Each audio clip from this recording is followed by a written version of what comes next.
I want you to walk now, Alex. You can do that.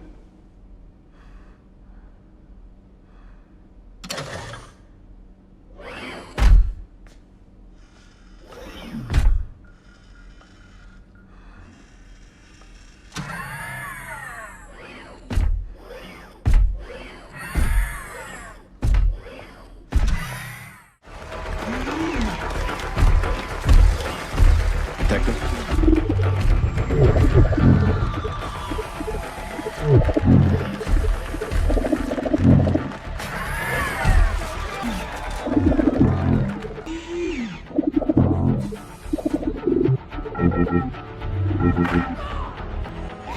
Thomas King, you're under arrest.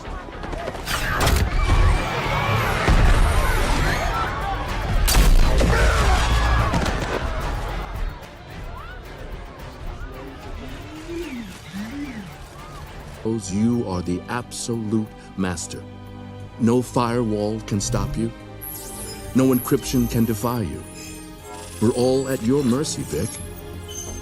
From our power grids to our telecommunications, everyone's lives are controlled and dominated by complex digital networks that will bend without effort to your will.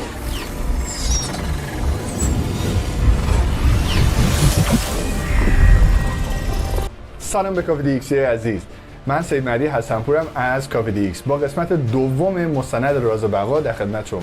توی این قسمت می‌خوایم در رابطه با سایبورگ ها صحبت بکنیم. توی قسمت قبل در رابطه با دستیار هوشمند صحبت کردیم که اگه ندیدینش لینکش توی در واقع کپشن هست، میتونید بریم ببینید. اون قسمت راجعش صحبت کردیم که ببینیم دستیار هوشمند در هوشمندی تو چه استیتی قرار گرفته. که یه نمونه از بیبی ایکس رو ما دیدیم و یه نمونه از اواتار که واسه خواننده بود ساخته بودن رو دیدیم.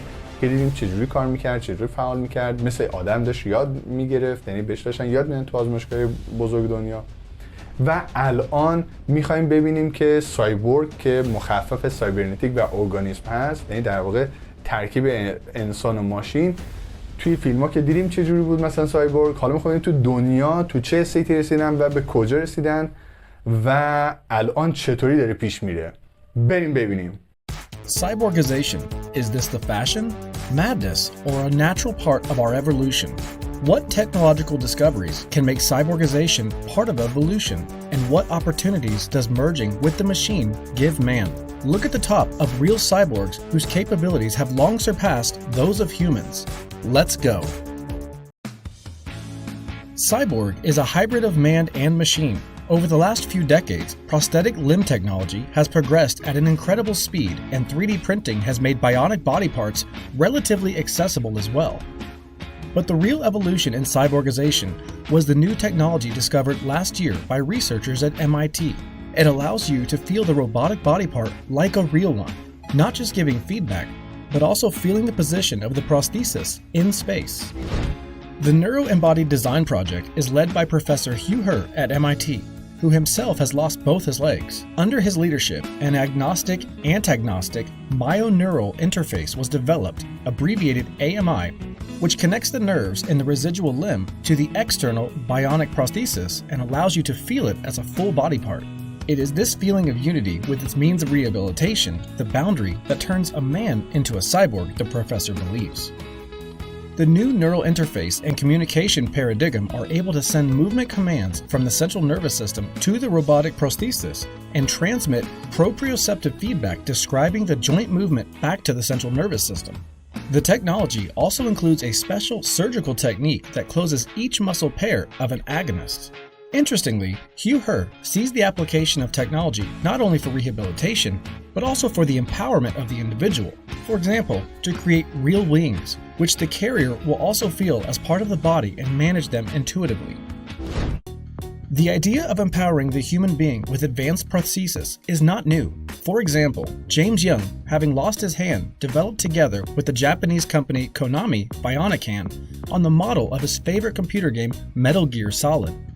The hand includes its own drone, the lighting of which James can change accordingly to his mood, laser, flashlight, USB port for charging the phone, sports watches, and most importantly, the hand itself, which responds to messages sent by his muscles. Drummer Jason Barnes also lost his hand, but did not part with his muscular career. His prosthesis has two built-in drumsticks, one of which is controlled by a sensor that reads the electromyogram from the muscle, and the other is controlled by an artificial intelligence and improvised, adjusting to the first stick. The beat rate allows James to be the fastest drummer in the world at 20 beats per second. Jason also has a single stick prosthesis and a bionic hand that allows him to learn to play the piano. Rob Spence is a director with a cybernetic eye that records everything he sees. To realize the idea, we had to place a wireless camera in the cavity with a 9x30 by 28mm parameters. As a result, a former employee of MIT and SpaceX engineer Costa Grammatis was able to literally squeeze in 8 square millimeters, not only the camera itself, but also the battery with a signal transmitter to an external device as well as a board for image processing. The charge of such a camera is only enough for half of an hour, but it does not prevent Spence to shoot it on his movies. In other countries, like Russia, cyborgization is moving forward. The most advanced bionic prostheses are made by Max Bionic, which specializes in hand and Morotica, which creates a highly functional prosthesis for adults and children. But it's not just by wearing the prosthesis that you could become a cyborg. The next level is to introduce chips into the brain, or the head, or the spinal cord. Such implants allow you to move and feel the world with paralyzed limbs, replacing the missing feelings of nature and create new ones. And that is not fantastic. The first paralyzed person who was able to move his limbs again was Ian Burkhart, who broke his neck at the age of 19. Scientists took a functional magnetic resonance image of Ian's brain while he focused on a video of his hand movements and identified the responsible part of his motor cortex.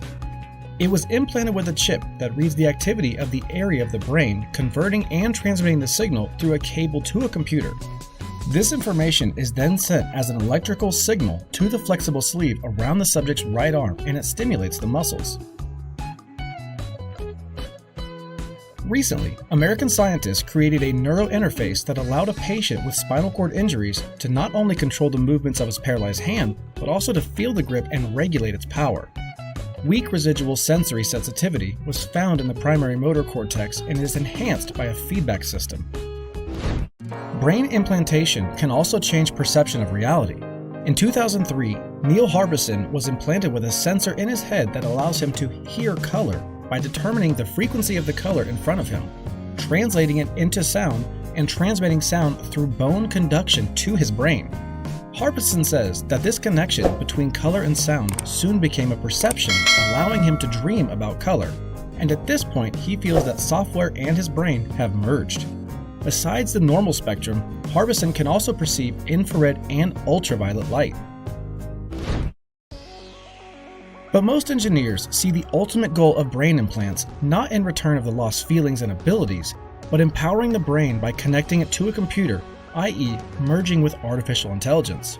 The most famous project in this area is Elon Musk's Neuralink company. Neuralink, or more precisely, neural lace technology, consists of a nanogrid of electrodes that integrate with the brain, allowing it to transmit and receive digital information directly. In the future, this will greatly expand the capabilities of the brain, but will people want to virtually insert a chip into their brains? The issue of potential voluntary cyborgization faces several challenges, from fears that this technology empowerment will only be available to the elite, to the horrors of the thought of an army of cyborgs. What do you think of the potential for cyborgization? Let us know down in the comments. Be sure to like the video and make sure you also subscribe to our channel. جالب شد نه؟ تازه قراره از این هم جالب تر بشه. ما با هم دیگه بررسی کردیم که سایبورگ ها چی هن و چه کاربردی تو زندگی ما میتونن داشته باشن. در واقع ماشین ها چه کاربردی تو زندگی ما میتونن داشته باشن. قسمت بعدی راجع به کاربرد و کمک هوش مصنوعی و ماشین ها توی دنیای بررسی که اصلا این مستند برای این ساخته شده. پس قسمت بعدی رو از دست نده.